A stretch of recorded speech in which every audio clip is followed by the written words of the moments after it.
लिंबू बागेसाठी bore ring पद्धतीने पाणी द्यायचं का दोघी बाजूला ठिबकची नळी टाकायची? म्हणजे जे फर शेती करणारे शेतकरी ना ते त्यांच्या पिकाला दोघी बाजूने पाणी भेटावं म्हणून एक तर दोघी बाजूने नळी टाकता किंवा एकच नळी टाकता आणि झाडाच्या चारी बाजूने पाणी भेटावं म्हणून अशी रिंग करतात.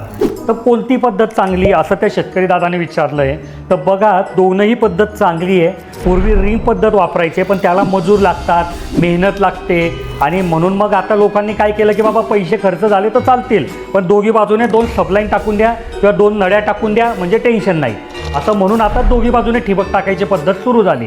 तुम्हाला जी पद्धत आवडेल, तुम्हाला जी सोपी वाटेल तुम्ही ती करू शकता. तिच्याने काही फरक पडत नाही कारण फक्त झाडाचं जे मोठं झाड असतं ना त्याला व्यवस्थित आडं बनवून ठेवायचं म्हणजे पाणी तिथे साचून राहतं. तुमच्याही मनात असा ठिबकविषयी काही प्रश्न असेल तर कमेंटमध्ये विचारा. मी पुढच्या व्हिडिओमध्ये त्याचं उत्तर देईल.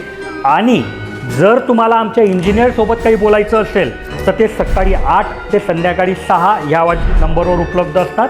त्यांना तुम्ही कॉल करू शकतात. धन्यवाद.